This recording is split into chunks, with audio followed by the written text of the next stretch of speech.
aja sok rumangsa sugih ning ilinga nalika mbiyen prosesmu iso sugih. Aja sok rumangsa duwe ning ilinga karo wong sing ora duwe. Aja sok rumangsa dikenal mergo awake dhewe nalika eling mbiyen sik akeh wong sing urung kenal. Niki Mas penting. Oh nggih, saestu. Mula alhamdulillah Mas Kluthuk niki wau dipun jak foto wonten wingking. Masyaallah. Matur nuwun karo piyai kene. Lha nyapa? Sak wayah-wayah sesuk kowe mati wong kene lak ndek fotomu to. Kowe iki nyapa to? Kowe lek ngomong mati iki nun sewu lho. Pripun? Aku iki ora iso mati kok ngengkel iki. Semua orang itu diciptakan punya napas, tapi napas itu hanya titipan. Besok ya disuwun karo sing kuwasa. Lah kok sampean bilang nggak bisa mati ngopo? Demenge KTP ku seumur hidup kok ngengkel iki.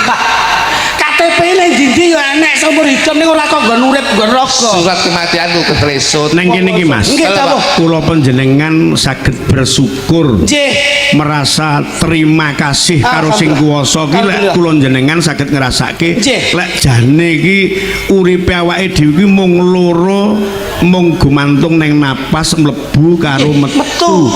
Kok napas kuwi mau dipesthekke sampean mlebu ndak iso metu berarti kukut. Siji napas loro mripat. Lah kok mripat? Napas iki nek wis sambekan ra iso metu kukut. Uang niku nggih enten saka mripat nggih enten. Wong angel turu ki butuhe lak mergo pengen merem. Wong kaken turu butuhe lak pengen melek ben iso ngerti padanging donya. Nek wong turu kenemenen merem ra iso melek lak nggih bahaya. Oh, berarti padha napas. Lah padha kali niku Mas. Ngoten lho. Niki mboten mudeng jarenya. Lek ngono padha nah Mas kuwi. Napa Pak? Padha rentut. Kok saged? Kok sampean besesek ngantek pirang-pirang sasi ndak ngentut. Ya bahaya kuwi. Loh. Nek ngentut kenemenen ya bahaya. Tetanggane sing memet kuwi. Ayo kene